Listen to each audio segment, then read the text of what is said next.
This is Beyond the Bench with Nick Morgasen and Nick Fodera. A look at sports and pop culture from beyond common sense. The show that constantly goes off the rails and might never get back on. When you don't belong, you're a bench warmer. On this show, there's no riding the bench.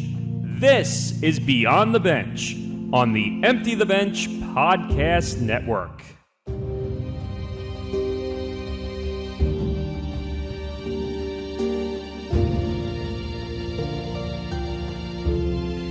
Welcome, everybody, to another episode of Beyond the Bench on the Empty the Bench Podcast Network, episode 45, away on our approach to 50 episodes. That's Nick Fodera. I'm Nick Morgasen. Follow us on social media. Follow the network at ETB Network. Follow us on Twitter, same account, Beyond the Bench 1. Follow us on Facebook, same thing. Instagram, same thing. You get the deal by now. Nick, it's been a long week. I'm kind of tired, actually, but how was your week? I'm back. So, yeah. That's right. Yeah, you're back. Like a World War II general, I have returned, and I brought some stupid stories with me. So I know you wanted like a hat or something, but or at least one of those misshapen pennies you get by cranking the with the oh my god thing. Wow, I remember doing those when I was a kid too. Yeah, but you always misplace them, so I can't. It's like buying you a balloon at parade. You're just gonna lose it in the car. Did you say like you were gonna get in trouble riding something bareback or something? An alligator. Oh, you were riding an alligator. That's right. Wait a minute, you rode an alligator and you're in perfect shape. Something's up with that. Oh no, I'm not. Oh no, I'm not in perfect shape. But I didn't even see an alligator when I was down there. That's a good thing. That's a good thing, but we knew they were there though, because there were there were alligator crossing signs on the resort where I was. So I mean, we're not talking about Florida. We're talking about South Carolina. We're talking about South Carolina. But yeah, there was plenty of wildlife. There was plenty of sun. There was plenty of food, which is always a good thing. But now I'm back, and let's dive right into the stupid, shall we? Well, yeah. Before we get there, thanks to Kyle Hirschon from the Hirsch Show last week for filling in. Make sure, and we'll have a story with him in a little while. Yeah. About promoting a new episode and something that kind of happened to me when we were doing an event. We'll get to that in a little while. It's a good thing. It's just funny in a good way. I didn't even know about it until Kyle sent it to me. Let's put it that way. You'll want to tune in and see this. The tease is worth it. Let's put it that way. All right. Yes. So we have a lot to get into. Some unfortunate news, some funny news, some really incredibly stupid news, and few and far in between. Yes, indeed. But unfortunately, we do need to start on a bit of a heavier note. And I feel like we have to do this a lot. Like I feel like this is happening a lot more than it should. But here we go. At a Safeway. Now, I don't remember the exact location. Was it Oregon or? Yeah, it's in Bend, Oregon, I think. God.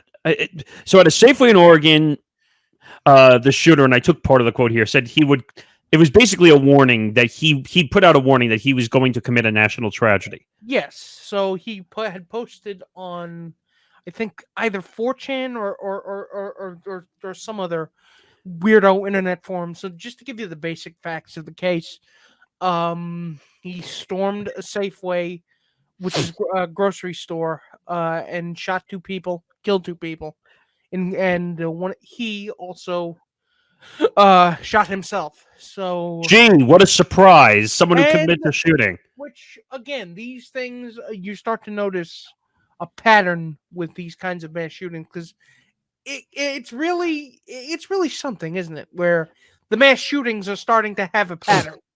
Yeah, they are. And by the way, you notice the weapon they used? AR-15, because guns have more rights than people in this country, and I just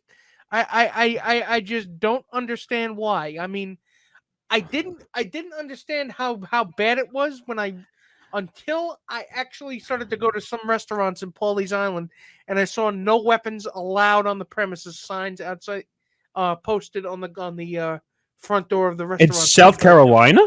Oh yeah. Wow. It's deep red. It's a great state. It's a great state. It's a great state, but they're coming from a very sheltered blue state, a libtard as they would call me. I mean, it's a little bit of a shock because, well, it's not like I really fit in down there because it's always the first thing out of my mouth. The first thing people say to me when I open my mouth is, "You ain't from around here, are you?" But you'd be canceled for half the shit you said down there if you. I mean, but again, we're getting off track. I mean, it's more again, we see the exact same things that drove what happened in Buffalo, what happened in Uvalde, where it's a young man, 20, just maybe, I think only early 20s or not even 20. 20. Serious mental health issues, didn't have access to medication, didn't have access to therapy, didn't have a good relationship with his family, but what he did have was access to weapons and easily radicalized by Nazis, white supremacists, and just horrible people online. Gee, doesn't this sound like the last one we talked about? Where Does this sound like the last three we talked about? No. But I'm talking about. I forgot the one. Where was it? Where it became national news? The last one that was at the parade. Oh, in Illinois, where that kid was Russian roulette styling people almost. Highland Park, I think it was. Yeah, I think it was. I think you're right. And basically, so the kid was 20 years old, and some of this is harrowing when I read it. So it says Ethan Miller, the 20-year-old kid, shot 84-year-old Glenn Edward Burnett dead as he came through the entrance. Shot dead!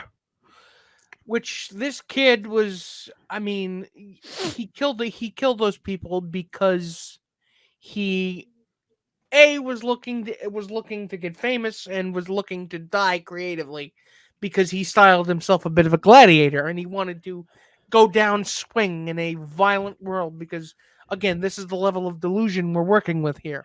Well, the only thing we don't know is, was he wearing some kind of what's it called, the bulletproof vest, or that's the only thing we don't know. Yeah, Kevlar tactical vest, or not that it matters anyway, because again, the damage has been done. Well, no, the damage has been done throughout the whole year with all these shootings. The damage has been done throughout the last couple of years. I mean, even since the pandemic started, it's really been kicked into overdrive because I think the sense of isolate, not that I'm defending what these people are doing, what these people are doing, but the sense of isolation has got to feel kind of crushing. Now, do you go to get help or do you do you grab a gun and shoot up a public place? One is a healthier response than the other. Can you guess which one it is? I mean, it's master of the obvious, if you ask me. Well, it's stating the obvious is what it is, and it really speaks to the state of things in this country where this became news the day of, and about a half a day afterwards, and by the afternoon of the next day, they weren't talking about it. But you know what's crazy about this also? This is the first one I've heard where the person actually admitted to saying he was going to commit a national tragedy. That's the first time I've heard that. And apparently nobody picked it up. Well, that's because they do it on social media pages, which, God forbid, they should check. Now, I was reading, this was a couple months ago, but I read that Facebook, when the last one happened in Illinois, that they were going to try and assert technology that would allow them to see when these types of comments come out. Well, considering that there was ample, with the Highland Park shooting, there was ample forewarning. He was on Facebook. That this kid was a lit fuse waiting to go off. No, but wait a minute. The last one, he went on Facebook and they missed it. Exactly, which shows you the holes in even the best intention of trying to get there are limits to what even they can catch. Because if you know how to get around it, you're going to get around it. There should, but that's the problem. There should be no way around it. And I shouldn't have to tell Mark Zuckerberg and all these assholes who run social media, Jack Dorsey, who basically sold his ownership percentage away from Twitter, but that's neither here nor there. And Twitter and Facebook should have alerts on keywords when they come up. There is ways to do that, by the way. They do, don't they? They have people who are supposed to be checking for it's posts. Probably done via algorithm. There's probably not actually a flesh and blood person. Well, no, there actually is some live people that it's their job to check for threats and all that stuff. But if that's the case, I am not envious for. I am not. I am really, really. I pity the person that has to take that job. But wait a minute. Let me ask you a question though, and I don't know the exact answer. How many freaking tweets do you think go out every day? Millions. Billions. Billions. And forget it. Like on celebrity accounts, the amount of responses and stuff that go out to some of those tweets. Yeah, you can get hundreds of thousands or tens of thousands more responses on a tweet if a celebrity says that he's getting up in the morning to take a dump. I mean, if you have, I'm trying to think of Beyonce, who has probably 50 or 60 million Twitter followers. I don't know the exact number. I mean, I can look it up since I happen to have Twitter open here, but let's see. Beyonce has 16 million. Excuse me, 16 million Twitter followers. Imagine if she tweeted out the letter A and then just type nothing else. It's going to get 5,000 retweets, hundreds of millions of likes, and people are going to write stupid shit on that tweet too. Yeah, but it just goes to show you, though, doesn't it, that all the scrutiny in the world is not going to prevent these things from happening if you don't have legislation to prevent weapons from getting into the hands of people who don't need them. And getting adequate mental health services to the right people. Well, you weren't here last week, obviously. It's a multi-pronged issue here. I mean, we both know that. Right. But last week, Kyle and I talked about an interesting and unique story that would have frustrated you too. It frustrated the two of us last week, where basically people were committing a lawsuit against Instagram, Snapchat, and Facebook, basically saying that it's causing their kids mental health issues. And I was like, and my first response was, get off the social media. There are parent controls on these things for a reason, you know. And I'm not talking about us where we know how to control what goes on our social medias. I'm talking about kids that are too young to understand. Yes. 5-year-olds, 6-year-old, well, not 5-year-olds, but teenagers. 10-year-olds, 11-year-olds, teenagers. The problem is the problem shit about shit. The problem is when we were young, we didn't know what social media was. It didn't exist. It didn't exist, and if it existed, it was something that weirdos did, and you tried to avoid it. You tried to avoid it. Now, kids that are born into the social media era, because that's what it is now, they're going on Facebook at 7 or 8 years old. They're going on Twitter. And there's no filter. There's no one around to tell them, you know what, you shouldn't be looking at those things, or maybe you need to moderate. There's nobody there telling them you shouldn't be looking at this stuff. And forget it. Instagram. Explaining to them why it's harmful. Forget it. Young kids are on Instagram. That's the most popular platform. Instagram and TikTok. And forget it. TikTok is sometimes a garbage dump to nowhere with some of those videos. It frequently is, I'd say. I'd go as far as to say it frequently is. I like TikTok because, like, what we do is we try to put out little clips so people can see what our shows are about. But I've seen some videos on there. The difference is we use it as a resource to promote this podcast and the podcasts on our network. We use it as a tool. Right. We don't use it. We don't use it in. We're not trying to build an army of something or change anybody's mind. Do you understand the difference? I mean, we would like to build an army of fans for this network, but we would like to build an army of fans here. But there's a difference in the way we use TikTok and other podcasts. Oh, forget it. There's and Barstool's the only one that comes to mind because that's what I think of. I happen to like some things on Barstool. There's some things I don't like, but the thing I don't like that they do sometimes is they try to make clips out of things that are very bizarre at times. And then all these people hit the like button and they retweet it. And then that's part of the problem. Like some of the stuff that these content companies put out there. Yeah. But there's a difference between talking about sports, or talking about pop culture, and saying that feminism was a step backwards for humanity, and repeating white nationalist talking points, and talking about shooting up a synagogue or something like that. And I'll give you another instance so we can circle back to this and then we can move on from it. The tweet that from our other show, Empty the Bench, which you should go follow, by the way, at ETB Sports across all platforms. Plug. Right. And we put out a tweet of Conor McGregor. You know the tweet I'm talking about. Oh, yes. And, how could I forget? And we're an uncensored show, so I could say whatever I want on this show. Basically, we think it's Conor McGregor's wife. We don't know. Is he married? I think he is married, right? Is he married? Actually, that's a good question. Hey, Google machine, help us. Hang on. I think he is married, if I'm not mistaken. No, he is not married. Okay, so that makes it even worse. He's not married, but he has a fiance. Okay, that makes it even worse. So the video, and we put it up. Please go check it out and like it and retweet it because it's helping our numbers. By the way, last time I checked, it was over 30,000 Twitter impressions on our account. But again, But that's proving my point, though. We're kind of getting attention for the thing we don't want. We're not trying to get attention for. No, but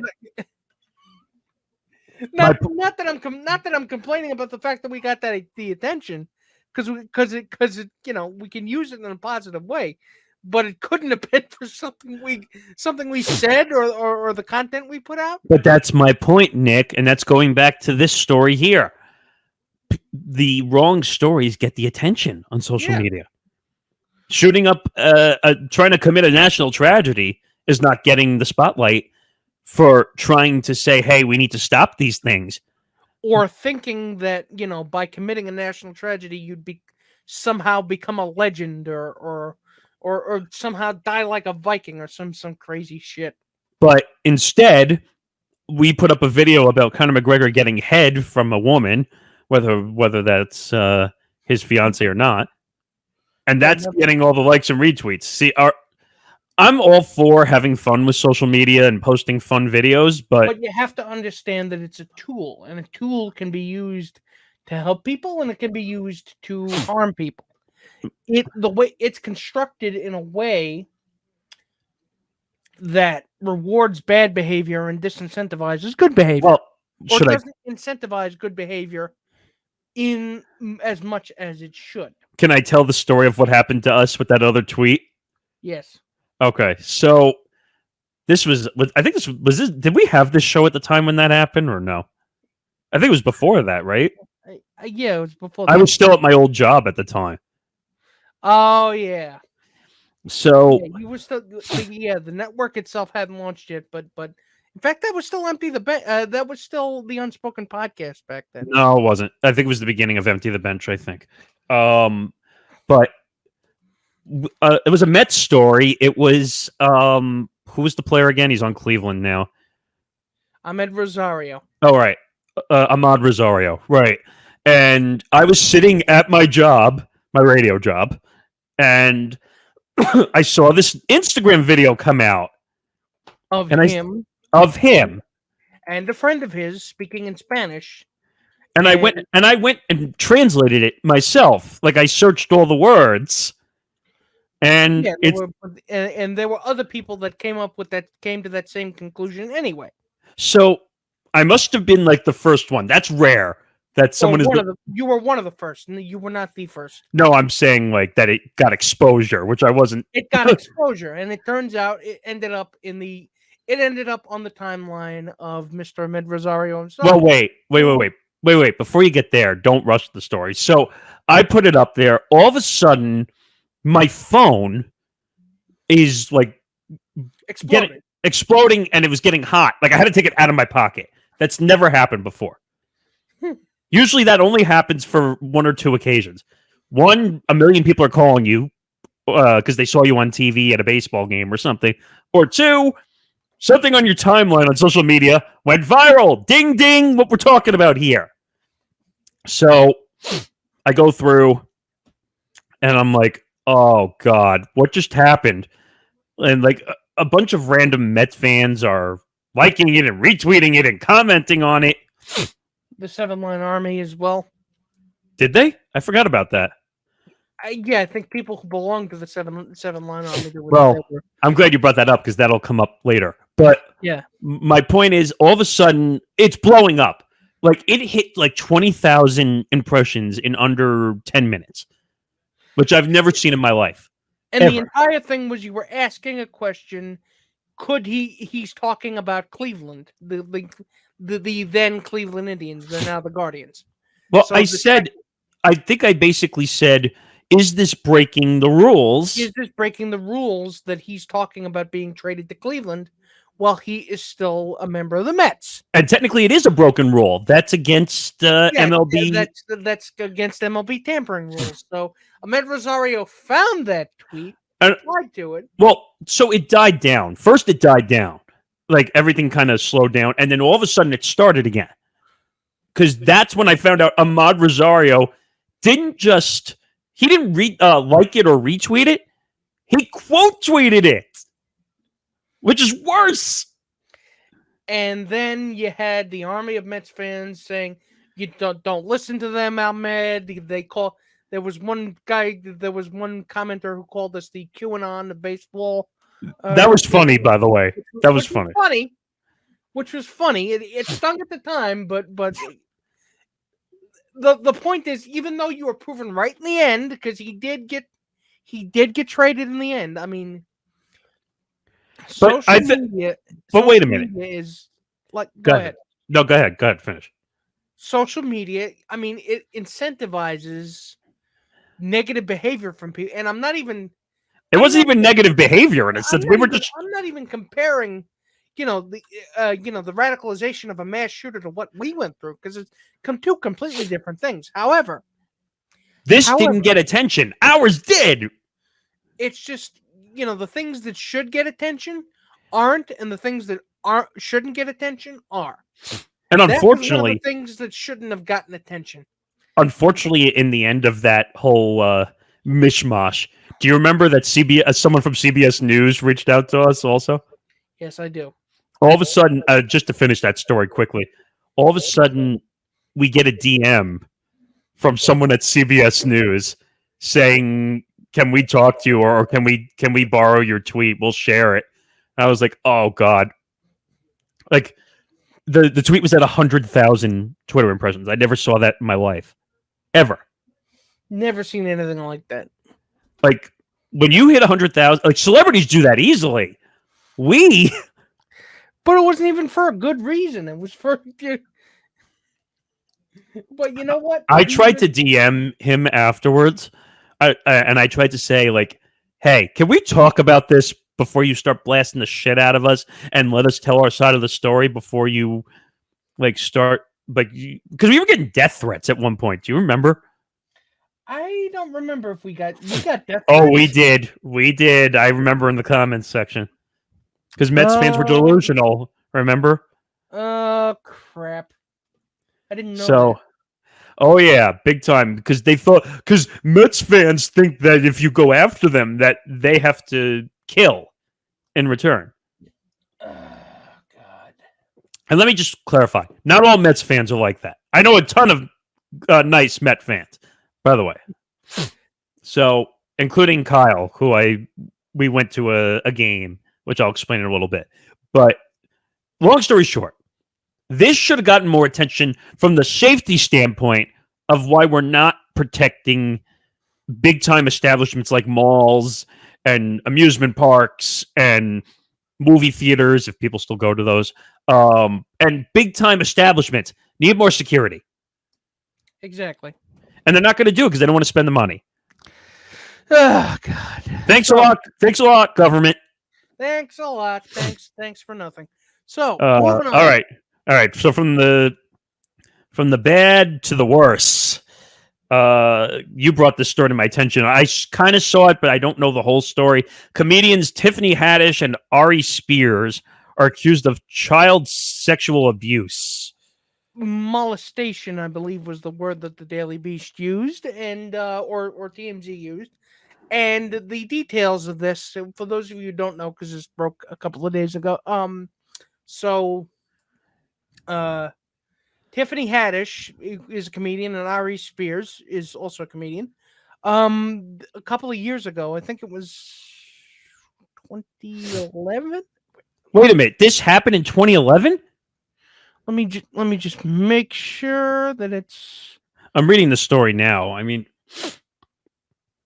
let's see. During their childhoods, Jane Doe and her younger brother say that they called Tiffany Haddish an Auntie Tiff. The comedian had met their mother through the comedy circuit and used to refer to their siblings as her niece and nephew. So there are two people. Which they're not revealing the names because they're kids, by the way, just in case people wonder. A 7-year-old and a 14-year-old at the time. So Tiffany Haddish and Ari Spears were working on a video for Funny or Die at the time. And it was apparently a sketch about a pedophile. And they were...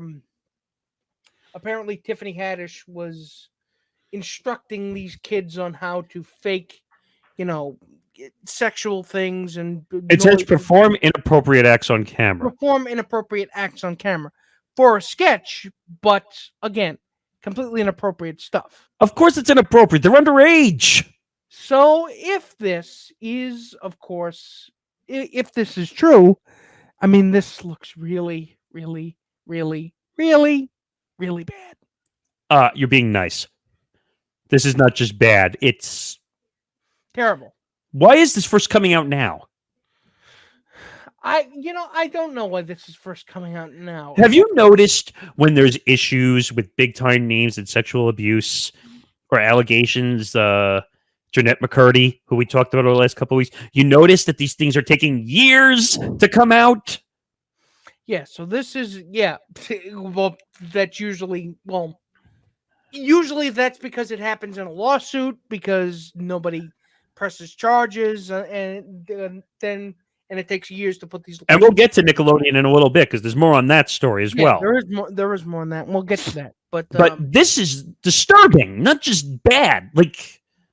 Yeah, and we, I know Ari Spears. I used to watch him Mad TV all the time. I know Tiffany Haddish as well. And you know what? However, people are gonna get mad at me when I make this next comment, but comedians are fucked up people at times. Comedians are fucked up people, and I think they're fucked up in the head. To become a comedian, you have to be a little fucked up. You have to be a little fucked up in the head because something happened to you, when you were a child. And I think that's something that I think a lot of comedians aren't aware of nowadays. A lot of comedians think that they are more important than they are. That they're some kind of vanguard of. They're the last anger. They're the last truth teller. That they're some kind of prophets of normalcy against a world that is slowly going insane. But really, when you look you get right on down to it. You're a guy or girl or what have you, getting up on stage and talking about it and just talking at people. No, I'll steal a line from you. They're up there telling fart jokes for an hour. They're up there telling fart jokes. They're up there telling race jokes. They're up there telling jokes. They're up there telling weird sex stuff in some cases. I'm surprised. So you have to kind of be fucked up to do that, at least. I'm surprised that comedians can get away with any shit in today. Not that I'm saying they shouldn't. I'm all for comedians being allowed to be a little off color, because otherwise they're not funny if they're being canceled for every joke they're being made. But this is not funny. This is inappropriate. And this apparently, the two kids in question were so traumatized by this that they still have fear of it. I mean, it also says here that Haddish and Mad TV alum Spears were named defendants in this case, so they filed a lawsuit. And by the way, the girl who's now 22 is the guardian for the kid, the boy who's now 15. I think it actually might have been 2008 when it was. Wait, this happened in 2008? Oh no. Sorry. Summer 2013. Whatever. That's almost 10 years ago. What are you saying? That makes it not as bad? No. I'm saying this is bad. Yeah, and the fact that it took this long to get I hate to ask this question because you might know the answer. Is there a statute of limitations? not in sexual assault cases and molestation cases involving a minor. But I'm just saying, like, are they going to say, "Oh, it's 10 years ago and they didn't do anything"? For criminal charges, I think I'm not entirely sure. But for civil lawsuits, no. So. And of course, it says representatives for Spears and Haddish did not respond to the Daily Beast request for comment. Well, duh, they're not going to respond to an article. Yes, I get it. You're a comedian. You think you're a you think you're a renegade. You think you're some kind of truth teller. You think you're the last funny person. But what the fuck is funny about that? Wait a minute. Whatever joke it is you're trying to make. Wait a minute. There are a lot of things you can make a joke about, but context matters. And the fact that you did this to kids, and God forbid, and it's kind of implied in the story that they did worse to these kids. I mean, how? I can't wrap my head around it. But wait a second. So it says Jane Doe, the 14-year-old at the time, when her alleged video shoot took place. Their mother alleges that she and Haddish had met through comedy and bound over a shared source of strife. Quote, "We were both going through a divorce. Messy divorces. We just got really, really super, super close." According to the lawsuit, Haddish called the family for, quote, "every birthday and every Christmas." The siblings' mother noted that for years, Haddish reliably checked in, whether that be from a movie set or overseas. Now, I don't know what that 100% has to do with the allegation, but 10 years? It took you 10 years? It took him 10 years, and it's just the more you read about the story, the worse it gets. And you better they better pray that it's not true, because if it is, oh my God, they're going to jail. Oh my God, they'll both go to jail. And you know what?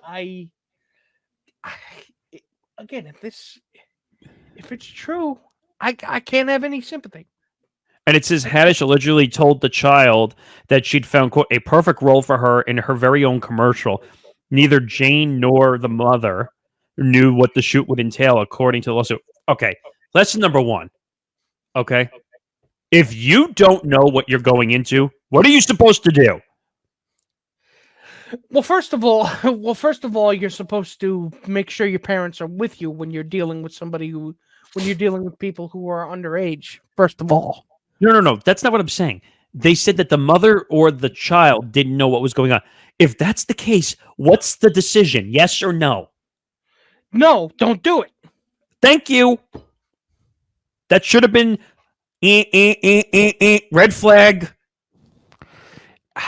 I mean, we're going to get into that more, but this is just terrible. I mean, I've had enough of like sexual allegations. Not that I'm putting them down by any means, but like this is disturbing. All these allegations that are going on. Well, it is disturbing because it's not every day you see a comedian. Oh wait. Wait, so I found the actual situations.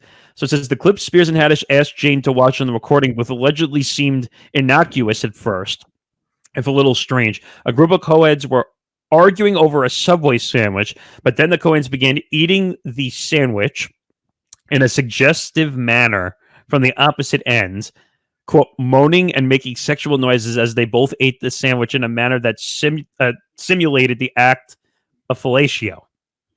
Now, Funny or Die apparently took the video down. So it took it down years ago. So then how are they still able to find this stuff? And how did they know that then? Because it was mentioned in the lawsuit. I mean, it says the complaint claims that Spears told Jane to, quote, mimic what she had seen on the screen, including the noises precisely like what she heard throughout the video. The 14-year-old, who was allegedly nervous and disgusted, fell silent until Haddish returned to the room, the lawsuit claims. So she's an idiot. Oh, God. They're idiots. They were telling underage kids to do stuff. It's just really, really, really, really despicable. Who was that other comedian? If it's real. Who was that other comedian that got in trouble for pulling or masturbating on stage? I mean, he's another one, and he's just now coming back. Which again, comedians like to stand-up comedians these days like to think of themselves as renegades, but no, a lot of them are just sex pests. Now, let me clarify one thing. There are some comedians that know how to behave. Oh yeah, there are plenty of comedians that know how to behave, but those aren't the ones that are making money. That's not true. Howie Mandel? Those aren't the ones that are making headlines, I should say. I was going to say, because Howie Mandel does really well for himself. Howie Mandel does really well for himself, but again, that's not because Howie Mandel doesn't make headlines because he's well behaved. Well, I mean, it also helps that he's on AGT, which is a family show. Yeah. But I went and I saw his stand-up for people who are from the Long Island and New York area. I saw him at the NYCB Theater here on Long Island. He actually is quite funny and quite dirty when he's not on camera. And it's hilarious. But he knows how to reel it in when it becomes too much. That's the difference. I'm sure these two don't know how to reel it. And I know Ari Spears because he's a little bit of a outside the box guy, if you know what I mean. Yeah. And likes to stir it up with celebrities. He likes to stir shit up. Yeah, I know. And those are the comedians I don't like, where they're purposely looking to put the spotlight on themselves. Yep. Mm-hmm. It's not good. But all right. Before we get to some of the fun stuff, since we started to talk about the Nickelodeon stuff, let's talk about the Nickelodeon stuff. So you and I this has been an ongoing investigation and a story. We've been following this for a couple of weeks because of Jeanette McCurdy and her autobiography, which is sold out, by the way. It's a New York Times bestseller, so it's a good... What was it called? I Wish My Mom Died, or was the name of the book? I'm glad that my mom died. I think Yeah, I'm glad my mom died. Right. By the way, and Kyle was telling us about it last week. He got the book. Oh, really?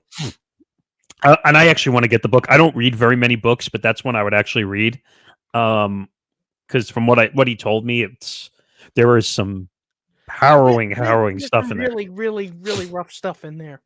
But yeah, from the excerpts I've read, but this became a news story because over the past couple of weeks, because of Jeanette McCurdy's books and the attention that she brought to one Dan Schneider.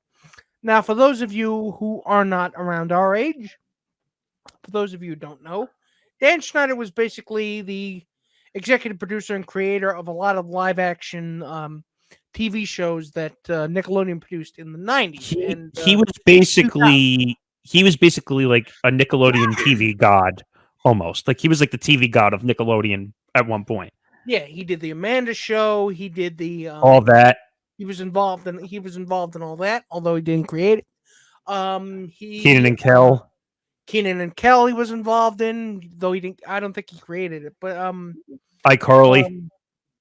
Yeah, Zoe 101, iCarly, Victoria. Any popular show, he's had a hand in it. Any popular show. I mean, he was basically a super producer for Drake and Josh. Yeah, he was a super producer for about 20 years in Nickelodeon.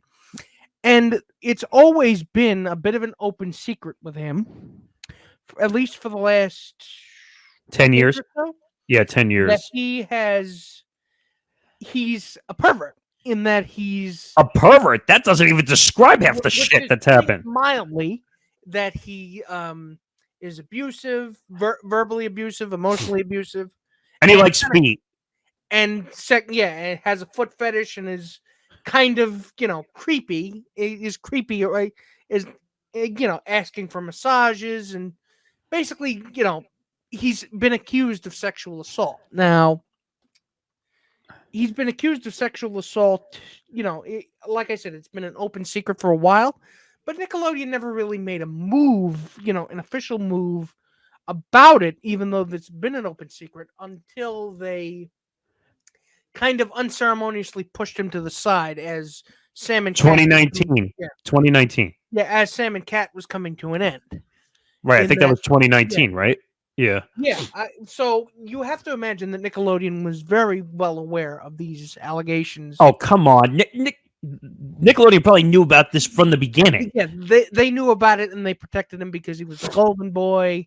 He was making the money. That's all they care about. But that's the reason why this isn't coming out until now, because powerful people at Nickelodeon were protecting him. Because he again was the guy who made the shows, made them all that money, gave them all the critical acclaim. Meanwhile, they were enabling his abuse, sexual and otherwise, of minors. That's right. And on top of that, the creepiest thing was drawing the faces on the toes of most of the female kids' feet. I mean, it wasn't creepy at the time, but knowing what we know now, it's no. It was still creepy. Still creepy. No, because I don't know if you remember this. Do you remember when they did those weird like request segments on iCarly and like you would send it? They were asking kids. He was basically asking kid for feet pics. Yeah, he's to sum it up, the man's a creepy creepazoid. But wait, so now we did 2 parts of this right now. There's a part 3, which is this headline here. So Nickelodeon stars are speaking out about traumatic, and I believe it, by the way, traumatic experiences at the network. So now, and before we get to this story, I was telling Nick that before the show, there was a trending story going around about Danielle Monet on, what show was it? She was on Victorious. She played Victoria Justice's the sister. Sister. And she basically requested a bunch of times to remove a scene that was considered sexualized. Sexualized because I think she was in a bikini and was covered in some kind of substance. I think it was either a pie. They did that. Yeah, they did that on those Nickelodeon shows. They always threw things at them and mess and whatever, which I didn't understand. But which again, knowing from Jeanette McCurdy's book about how many times he liked to see these, his young female actors in bikinis, it takes on a bit of a different tenor, doesn't it? Well, actually, if you remember the story that Jeanette told, where I'm not being salacious, by the way, that's I know in the book, right? And Jeanette came out in all her interviews and said that, they had us wearing bikinis and the drinking underage, or he would encourage underage drinking. It's like, how long? Look, this was able to go on unabated. This guy should be in jail. This was able to go on unfettered for about let's call it almost 20 years. My question is going back to asking about charges again. Could there be statutory on the table here? I mean, I would hope so, because honestly, the fact that he was able to get away with this is really a Nickelodeon. And by the way, is really a problem with Nickelodeon than anything else, because again, you like to say, oh, that we've changed now, but again, the fact that he was able to get away with this for so long is inexcusable and inexplicable, really. And by the way, shame on Nickelodeon for offering. It's not even a thing of, oh, well, that's the time that's just how it was back then. And we're talking about the 90s here. We're talking about the late 90s, early 2000s. It was illegal and it was seen as creepy then. Right. And by the way, shame on Nickelodeon for offering. It was seen just as creepy. Wait a second. It was seen as just as creepy and inappropriate and borderline and criminal as it was then as it is now. Wait a second. Shame on Nickelodeon for offering Jeanette McCurdy $300,000 to an NDA. And they almost paid her $300,000, which she turned down. No, not almost. They offered it to her. Thank God she didn't take it, but it was basically hush money. They were trying to shut her up. And by the way, I don't blame her for the explanation she gave that she almost took the money because she was going to put her nieces and nephews through school or whatever. Yeah, I don't blame her, but I think the book is Not that it matters, I but would imagine Nickelodeon made that offer to a lot of people who talked to her, who worked with him and had those experiences. I wonder how many people actually took the NDA. I can imagine. I mean, I'm not going to be making accusations, but I would imagine quite a few, because the fact that you're not saying anything now after everything that's come out already. Look, the fact that this has been an open secret it's just I found myself wondering. It's like, now we care about this. We've known this for how long? Over 10 years. But just to kind of sum this up into this story. So I'm sure you saw what Alexa Nicholas was doing also. Yes, she was protesting outside. She was not victorious. Zoe 101. She was on Zoe 101. One of the friends. She played the crazy friend that always got herself into trouble. And but she was protesting in front of the Nickelodeon HQ, I think it was. In LA, the Nickelodeon studios, essentially. Nickelodeon production studios. Which if you're gonna get people to pay attention, I mean, I can't think of a better way to do it, but and they can't do anything because of her right to protest. So exactly. So, well, as long as she got a permit, but it's a matter. Look, whether she was supposed to be there or not, at a certain point, you gotta listen. You gotta listen to what the woman says, because it's I agree, and I am behind the curtain. I tried to reach out and get her for an interview for this show. Tried, never heard anything, but. I'm reading a quote from this article, and this is kind of scary. So, the New York Times once called Dan Schneider the Norman Lear of children's television. Yes, I remember that, actually. I mean, how fucked up is that now? I don't know about you, but I don't know if Norman Lear was ever credibly accused of sexual misconduct around a minor. No, but the man's 90. The man's almost 100 years old. So I didn't realize this. So some of the information on Dan Schneider, which is they did a good job in this article. It says over the next few years, Schneider created. These are all the shows. In 2018 they parted ways. Releasing a joint. It took way too long for them to do something. It says releasing a joint statement announced he would be pursuing other opportunities and projects. No, you're not. Excuse me. No, you're not. Which is basically corporate speak for we appreciate everything you did for the money you made. We appreciate the money you made us for about 20 years, but now it's become a little bit untenable to keep you around. So, bye-bye now. I don't know. It's bizarre. And in 2021, the New York Times reported that the investigation launched by Nickelodeon's then parent company, Viacom CBS, revealed allegations of verbal abuse. Duh. At the same time, internet critics compiled scenes from his shows, which we were all doing at the time when we heard about this. Mm-hmm. Speaking with the Times, Schneider stood by his tenure and called the content complaints, quote, ridiculous. I mean, he can deny it all he likes, but you know what? The proof is there. You're dead. You're toast. It's there. It's out, and you can't change it. It's over. I mean, like, either if he comes out in public again, these allegations are just going to come out again. Which, you know what? So you're really going to, if you're Nickelodeon, you're going to have to either.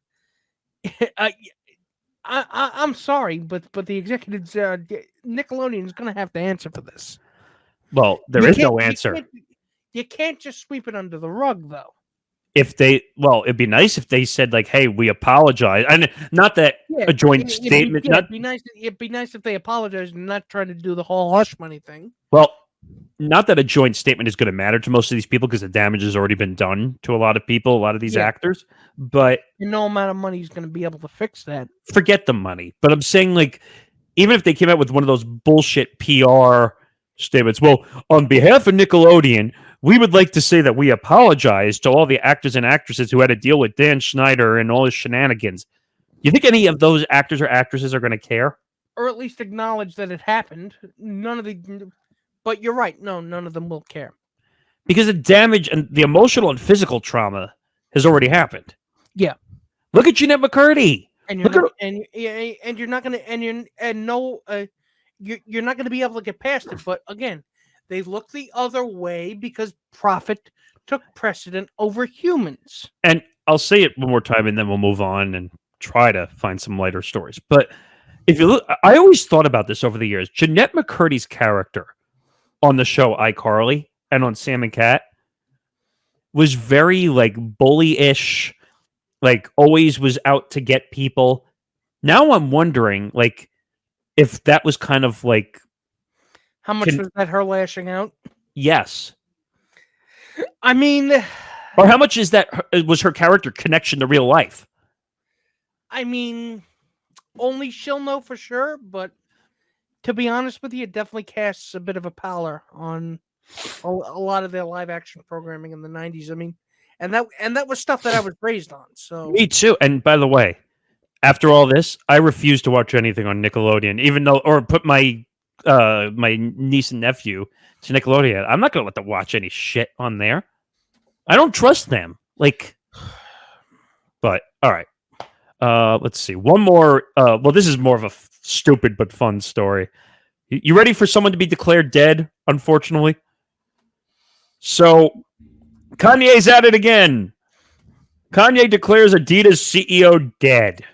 Now, if you're thinking, has Kanye done this before? Ding, ding, ding, ding, ding. You'd be right.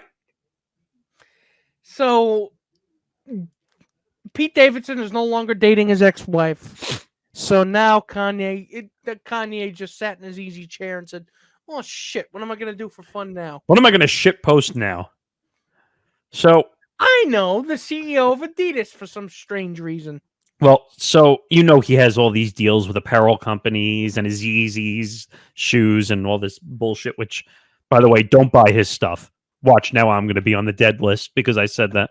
Watch, Beyond the Bench podcast host Nick Morgasen dead at whatever age. Watch, it's going to happen.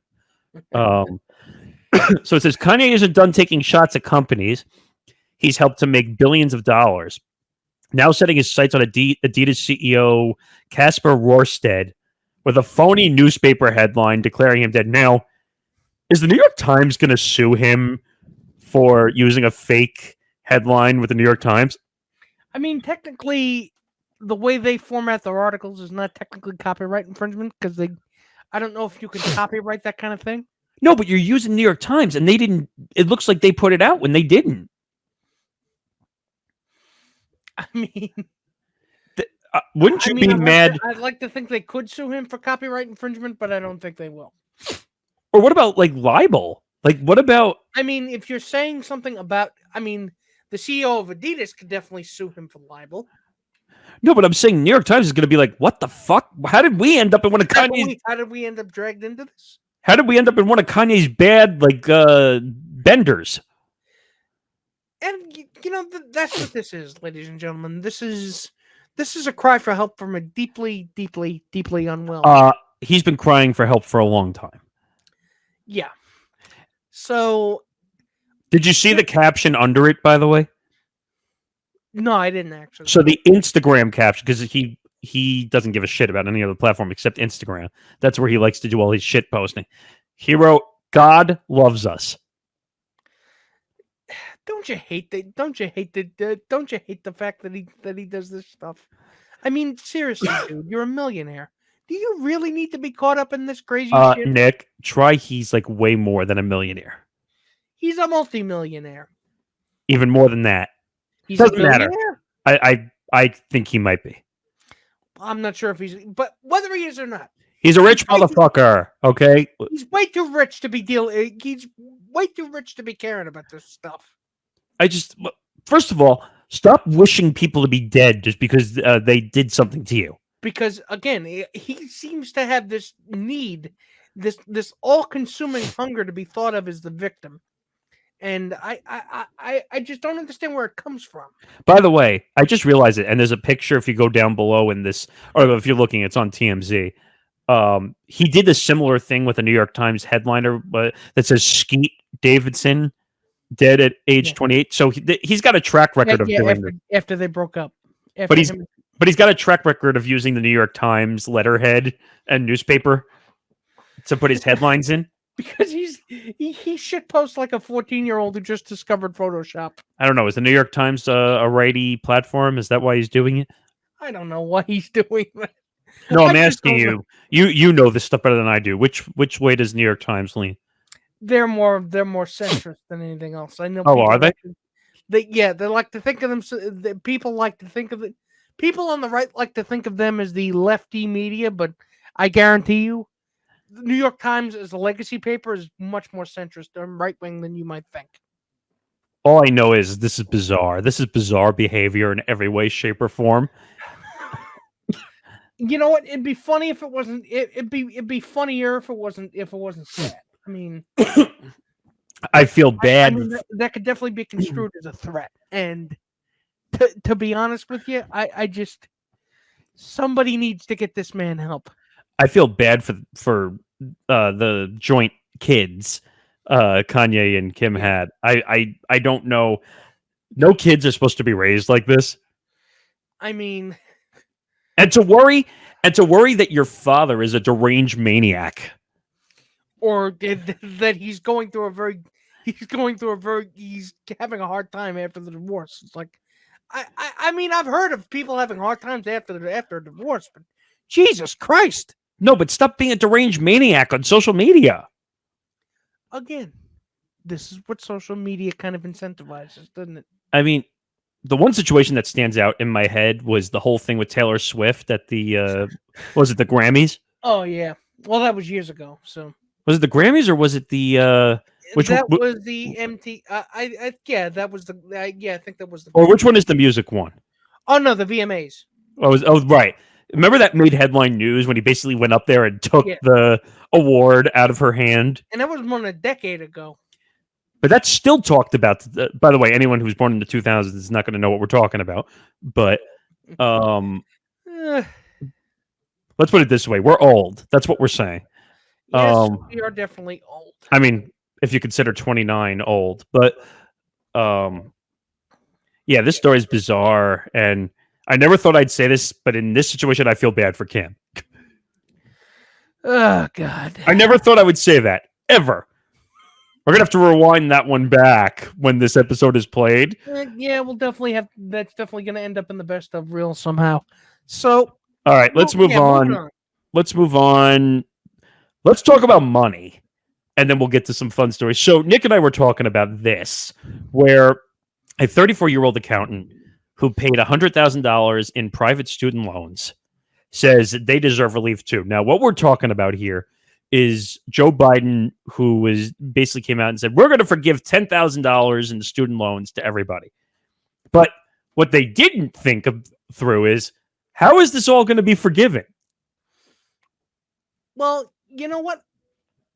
To be honest with you, I've been meaning to talk about this for a while because I'm a fan of forgiving student debt anyway, because you can't tell me that keeping people in debt until they die over college loans, when our fathers were able to go to college for, I mean, what, like $700, the equivalent to $700 today, or even less than that.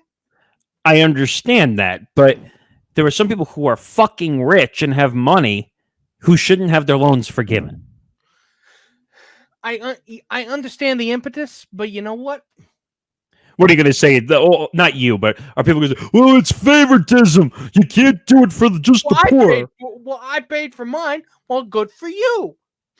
Shouldn't you want the best for other people that aren't in your position to have that kind of money? Lucky for you, you have the money to pay it off. That's my point. I'm saying that rich people who have hundreds of thousands of dollars, rich people who have millions of dollars, you don't get loan forgiveness. Sorry, you can afford it. And what in bronze polished fuck do they have to complain about? They can afford to give their kids trust funds. That's how much money they have. These are people that go to go to your Ivy League schools, private schools, your Fordham or Cornell or your Ivy League schools, basically Well, your upper crust people. let's be careful because, like, when I went to LIU, that was technically a private school. It was expensive. Yeah, that was technically private school. And you and Tom went to Hofstra. I mean, so, which, by the way, both on Long Island, in case people are wondering. But just in case you don't know. But those were expensive. Especially considering it was only 2 years for a graduate degree, and you know what I had to put in versus what I got out, and what I'm still going to have to pay for. I mean, that I can't see how you would want.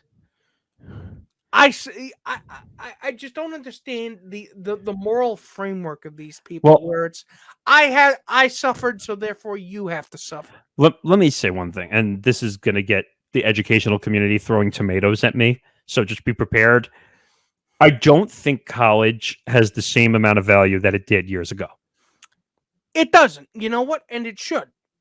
No, I'm saying, like, I feel like they say, like, oh, you need 4 years of college to get a good job. You don't have to. They told us, we were told, I mean, I don't know about you, but I was too. You know, we were told, I mean, by you know, not necessarily by my parents, but by you know, it's kind of drilled in us from the time that we're in elementary school that you're going to go to college and you're going to better get that degree. You better get it. You need to go to college to get a good job and get a good career, and you'll be set if you do those things.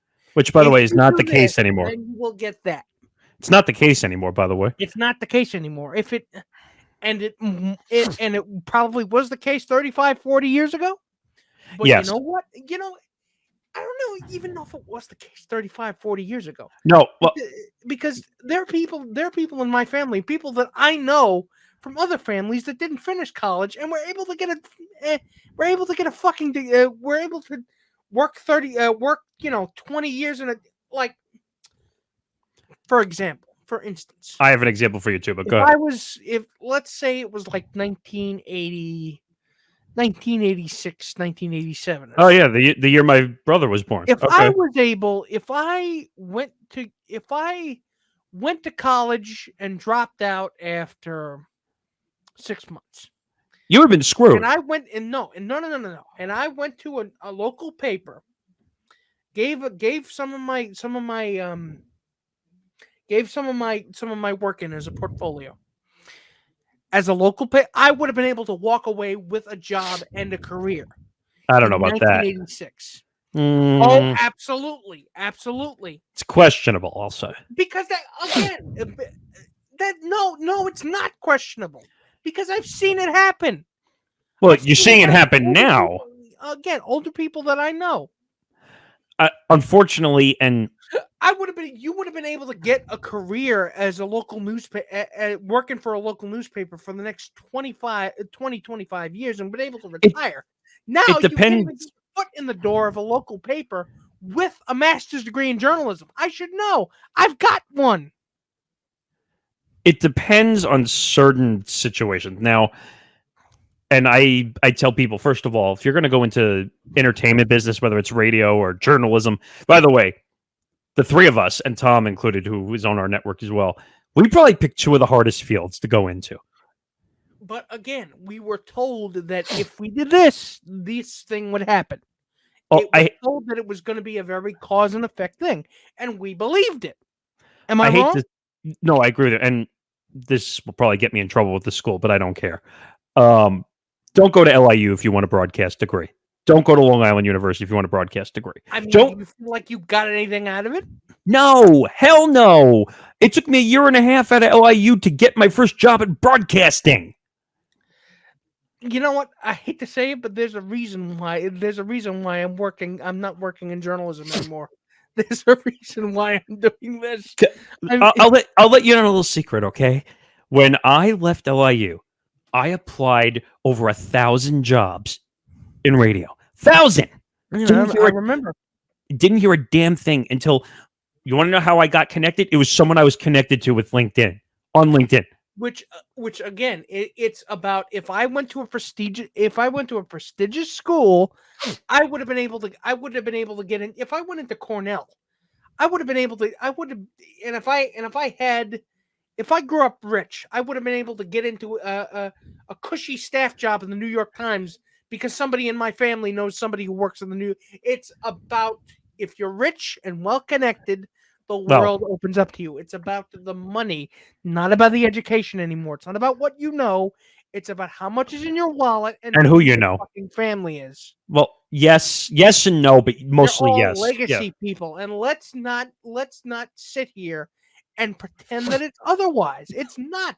It's not a meritocracy anymore. It's not, and it's not a meritocracy because I can think of. You think of all the people that make a very, very a very good chunk of change working for Politico or high-paid staff jobs. I know those people because they used to come in the radio station that I worked at. Yeah, or in radio station, people getting paid like 5, 6, 7, even 7 figures at some point. I can think of at least 10, 15, maybe even 20 people who deserve those positions more, but didn't get it because they weren't rich and they weren't connected. Well, I could think of a few people off the top of my head. I could think of a man wearing a certain hat in politics, and you know which one I'm talking about. Again, but it's about connections, isn't it? Right. How many people? And I'd like to know if you know the answer to this question. Okay. Of the because you spent a lot of time in right-wing radio. Not my choice, by the way. Not by choice. How many of the people that you interviewed, politicians and what you mean when I was producing the shows? Okay. Yeah, politicians, political pundits, what have you. How many of them went to good schools, had an Ivy League education, or grew up wealthy? Probably at least 7 or 8 out of 10, at least. Which would bring the number to at least 80% of people who work. So again, voila, my point has just been proven. Well, some of them are just excuse me, some of them are just dumbasses that ended up with a job because they kept. Again, this is what the term "fail son" was invented for. But your purpose is to fail upwards. My point is, especially in the space that I'm in, unfortunately, well, in political radio, it's fucking stupid how you end up in certain jobs because you did something viral, a la Ben Shapiro, who does dumb things every day. And Ben Shapiro grew up in a very wealthy family, did he not? I don't know that 100%, so I don't want to make a comment. I don't know. But Charlie Kirk, another one, who, didn't he probably went to a really good school. But what was he? He ran Turning Point USA and all that shit. So again, it's connections. It's not about the talent. And it's not about working your ass off. Because if it was about working your ass off, you would be working. You would be heading. You were hosting your own radio show on SiriusXM as we speak. This podcast would be on the ringer, and we'd all be making 6, 7 figures. I mean, and I'll just speak. I know I'm speaking for everybody here, but I think I can speak accurately about this network. We have come a long way. It's since we started. We've come a long way from when we started, but you know what? It's about the connections. I'll tell you right now, if I knew somebody, because I know a lot of people, I don't know those people, though, if you know what I'm talking about. I'm pointing up to the management sections at these companies. If I knew someone at Spotify, or if I knew someone at iHeart, or I knew someone at Odyssey, we could all get in, and our network would be a huge success. But it's just going to take us longer because we have to work harder at it. It's fine. It happens. They like to say, the open market, the free market is basically a race. It's a race where everybody's on equal footing. But what they fail to mention is in a race of 10 people, 7 or 8 out of the 10 runners in the race have cement shoes. It's true. So, you're going to fail most of the time. Exactly. So how is that a race when the game is rigged? The dumbest thing is, and I happen to like this show, but this is when I first started at my radio job, Larry Kudlow, who that was the one radio show that I liked. I'm talking about the radio. Forget the politics. Okay. I'm talking about, he had the best structured show. Yeah. Okay. And he was syndicated across like 300 plus radio stations. And he happened to do the show from the New York studios where I was.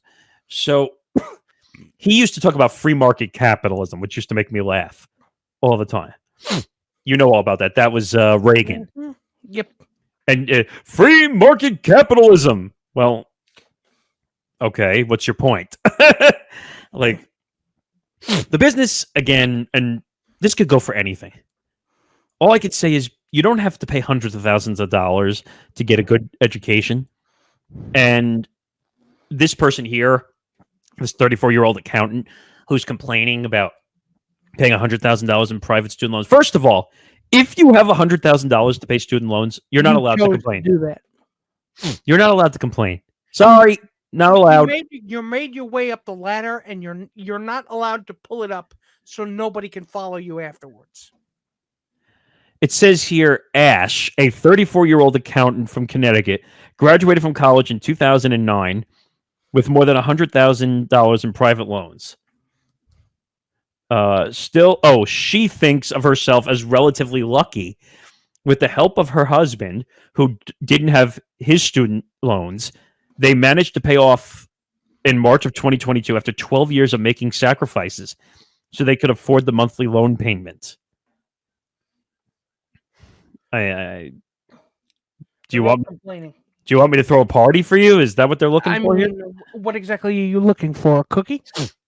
Like, what is it? Do you want a medal, a cookie, or just should I get you a pipe and maybe a smoking jacket, maybe a pair of fuzzy slippers? I mean, here's the deal: you work hard, you pay off your loans, and then whatever you do after that is your life, and that's it. Congratulations, you paid off your student loans. I mean, you don't get to bitch about other people. It's as simple as that. I mean, I'll just say it for you. Congratulations, dickweeds. Moving on. God, so much money this episode. All right, let's do some funny stuff, okay? I need a break from the stupid. Let's talk about some world records. We don't talk about that very often, do we? No, we don't.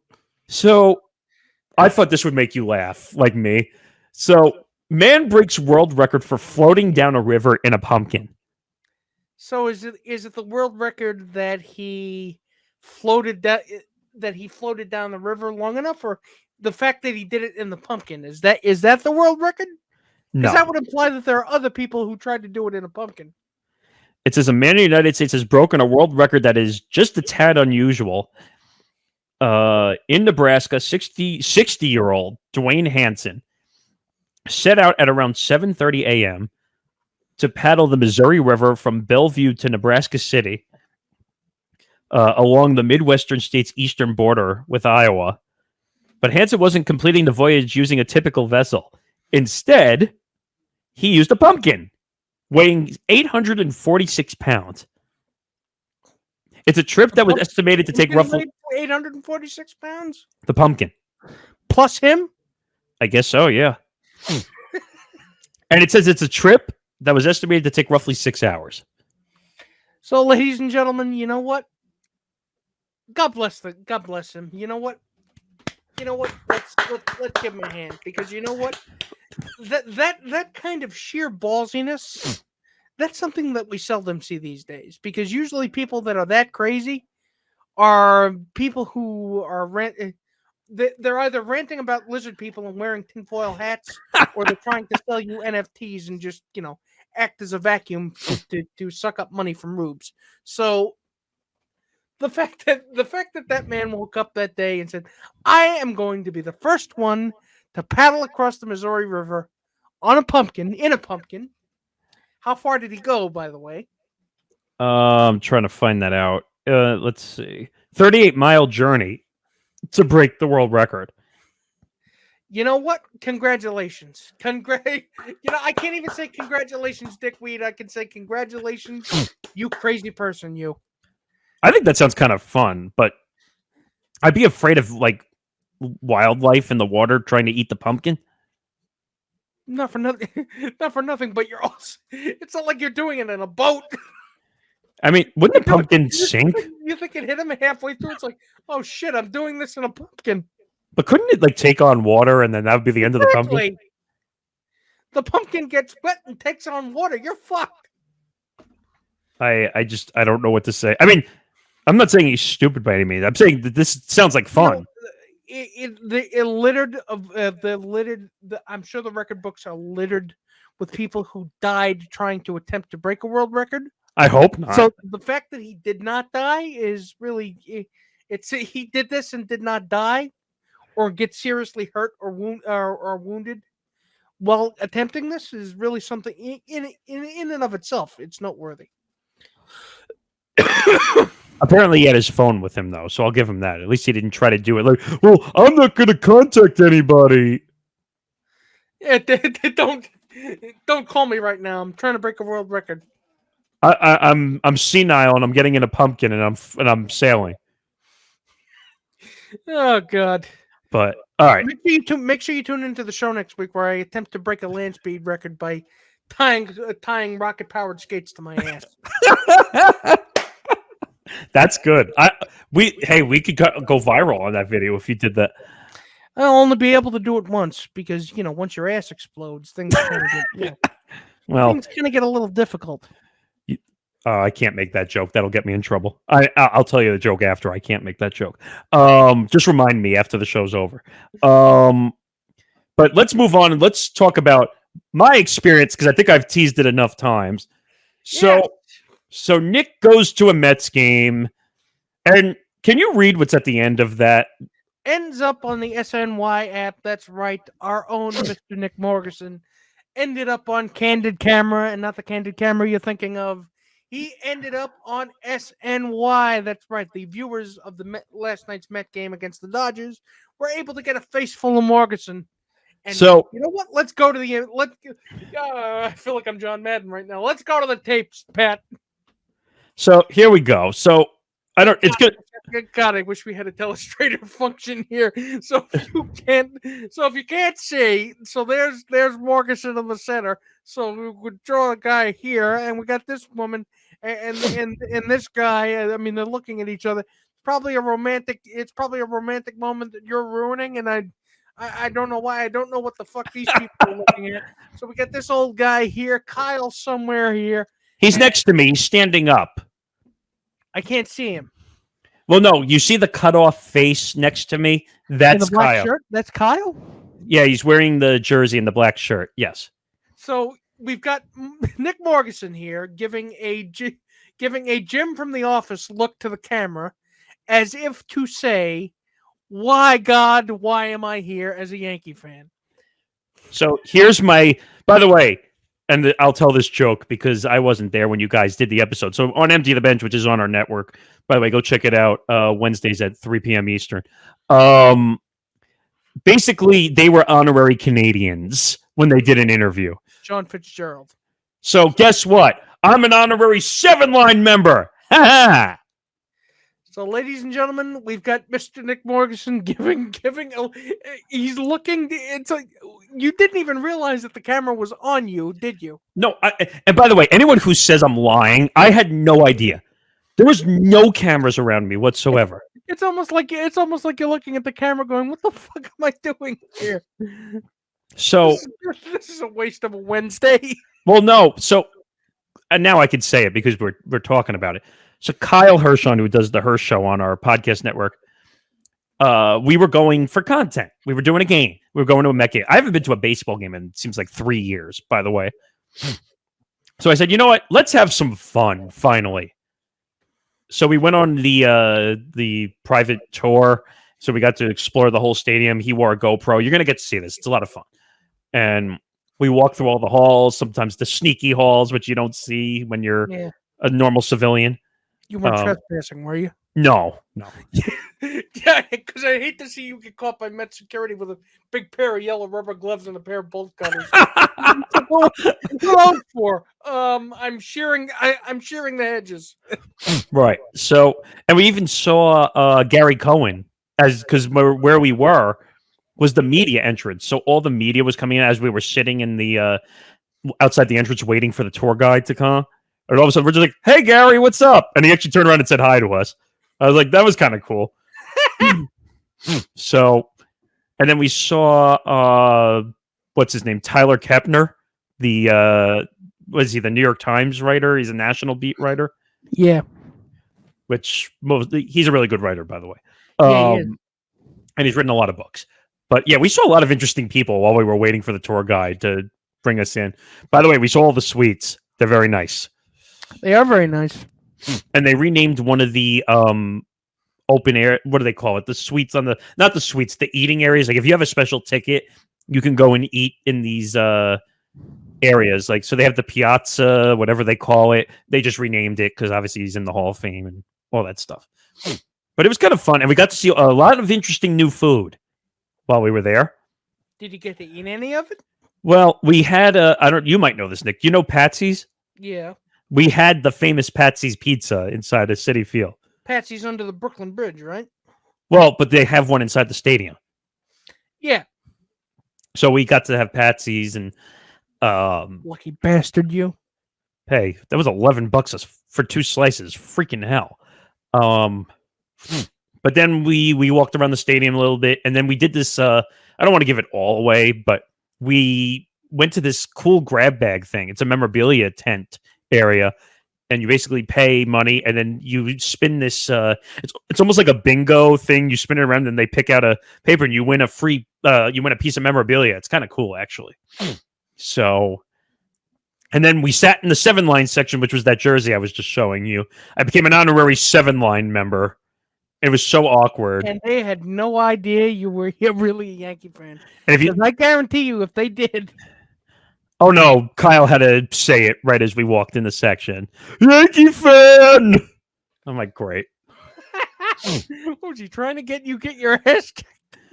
But it was kind of fun sitting in the section. But every time Jacob deGrom, we got to see Jacob deGrom, who was one of the best pitchers in all of baseball. I have no problem saying that. And every time it was a strikeout, like you would see this weird thing. Nick would go, "Can you see me here?" Where they would basically go, "Oh, strike him out!" Like on every strikeout. Like I have videos of it. God. You know what? It sounded like a lot of fun. It was a lot of fun. And by the way, considering the amount of fun I had when I went to a Mets Phillies game at Citizen Bank Park, considering I should go to more ball games that I don't have a personal stake in, because then I can just sit back, have some soda, have a soda, have a couple sodas, have some potato chips, I got myself a cheesesteak that day. So you know what? I had a good time. You know what? I need to do more of that. No, I agree with you. It was a fun time. You'll get to see it in an episode. By the way, there's a funny moment. This one I have to talk about because it's hilarious. So Kyle was like screaming at the top of his lungs on certain things. And there was this woman and her husband sitting right in front of us. And she was voice to texting her daughter, who is young. And all of a sudden he screams out, I don't remember exactly what he said, like, "Fuck, blah, blah, blah, blah, blah." And he screams like a bunch of obscenities. And this will be in the episode, so you'll definitely get to see it. It automatically voice to texted what Kyle said to the woman's daughter. And all of a sudden the woman turns around. The woman turns around and said, "What you just screamed got voice to texted to my young daughter." Oops. So I couldn't stop laughing, and Kyle and I had to do, like, from our seats, we just did a small thing. It was the funniest thing ever. So just you have to watch the whole thing. Make sure you check out the next episode of the Her Show where we venture to the Met game. And of course, we're idiots because we did it around the U.S. Open tennis. Oh, God. All right, moving on. So all right, here we go. So let's see how many stories we have. Oh, we have a few good ones left. All right, you ready to talk about something that happened at the U.S. Open? Ironically enough, yes, I am. So, and let me get this out of here. I really wish this could have been a background for the rest of the show. Who knows? You might see that show up on Empty the Bench somewhere. All right, so Dionne Warwick was at Arthur Ashe Stadium in Queens for the U.S. Open because, of course, it is Serena Williams' last ride. So, of course, everybody who's anybody's going to be there. And Dionne Warwick was there, and I think the ESPN broadcast called her Gladys Knight, as in Gladys Knight and the Pips Gladys Knight. Yeah, they kind of went a little overboard. Let's put it that way. Yeah, so whoever it was that was in charge of that production, so did the lower third refer to her as Gladys Knight, or did the talent refer to her as Gladys Knight? That's what I'm trying to figure out. But it seems like Dionne Warwick had some fun with it on Twitter because she wrote, "Hi, I'm Gladys Knight, and instead of taking that midnight train to Georgia, I won't walk on by, but we'll say a little prayer for you." You know what? There are good ways and bad ways to use Twitter. I mean, Dionne Warwick really does. It really does seem like she's getting something out of it, and that's emblematic of what the good that social media can do if you know how to use it. It was really funny. So, I mean, leave it to the U.S. Open to Leave it to the U.S. Open to screw that one up. But it was Mary Carrillo and Shonda Rubin were behind the mic for ESPN when during the third game of the set, the two women appeared on the screen between points and said the wrong name. Which happens more than you might think in terms of announcers, but you know what? At this point, I'm sure Dionne Warwick is used to it. So, but I just thought that was funny, and I wanted to mention that. Yep. Wow, this is going to be our longest episode yet. Two more stories, and then we'll be done. Okay. Twitter. Now, remember how we've jokingly talked about how we want an edit button? And that was something that Elon Musk was when he was still in the thick of trying to buy Twitter, that was something that he said he was going to try and implement. Yeah, well, I guess Twitter's going to get its wish. Yes, so when they say premium users, they mean you have to pay a little extra for that. You have to pay extra for that, don't you? I'm assuming it's either pay for it or verified users or celebrities. Because of course. Well, celebrities are going to get it instantly. Come on now. Because you know what? I look. I know the edit feature could actually be very useful. It's very useful if you do make a lot of grammatical mistakes. However, screen grabbing is eternal, and if it's on Twitter, somebody's going to catch it before you have time to catch it and edit it. How do you think I got the Conor McGregor video? Someone posted it on Twitter, and then I embedded it. Exactly. So just because there's an edit feature doesn't mean, that the Twitter is not forever. Oh, wait. Here we go. The edit function will give users 30 minutes to make changes such as fixing typos or adding hashtags. So it's not, you can't change the tweet. So you change a couple things about the tweet, in the tweet. You can change spellings and you can add hashtags. That's it. But only in a 30-minute window. 30-minute window, but you can't fixate the whole message and change it to something else. So you can't change it. So because I was going to say that's a little dangerous. Like if you get Twitter. First of all, the 30-minute. What are you composing a tweet or delivering a pizza? 30 minutes or less. 30 minutes or less. So your hashtag is free. So this is going to be useful for those of us who struggle with misspelling things. I'm looking at a lot of Twitter users when I say that intently. So, well, it says. Well, wait a minute. It says to make it clear that a tweet has been modified, they'll be labeled and appear with an icon and timestamp. Users say that it has been edited. Well, yeah, like YouTube comments or Facebook, because you can usually tell when someone's edited it. Oh wait, I like this next part. Users can look up past versions of the tweet by tapping the label. Aha! I like that. Because there's always a catch. Because Twitter is forever. So therefore, ladies and gentlemen, I've said it before and I'm saying it again. Watch what you tweet. But you know what, though? I like that Twitter is like taking the role of, hey, like you edit it, but you can still see what the mistakes were. God. All right, one more story. And the reason I bring this up is because, again, it has to do with the business I'm in. James Van Der Beek sues SiriusXM for breach of contract over $700,000 podcast deal. So he has a podcast. Yeah. And SiriusXM, I think, carried it exclusively, if I'm not mistaken.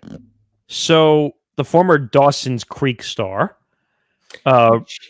which he really shouldn't bitch about that because he's going to be known as Dawson until the day he dies. So, right. He reached a deal to host 40 podcast episodes with SiriusXM's Stitcher platform. Stitcher is a podcast company that SiriusXM bought. But apparently the company reneged on the agreement. That's famous words we hear on a lot of things, isn't it? Kind of sounds dirty when you think about it. I know. So it says the former Dawson Creek star James Van Der Beek has sued SiriusXM and Stitcher for a breach of contract over a podcast agreement allegedly worth at least $700,000. According to the suit filed in Los Angeles, Van Der Beek reached an agreement over email with executives from the audio giant to host 40 podcast episodes to be released weekly in exchange for a $700,000 minimum guarantee and a 50% cut of the net ad revenue. So...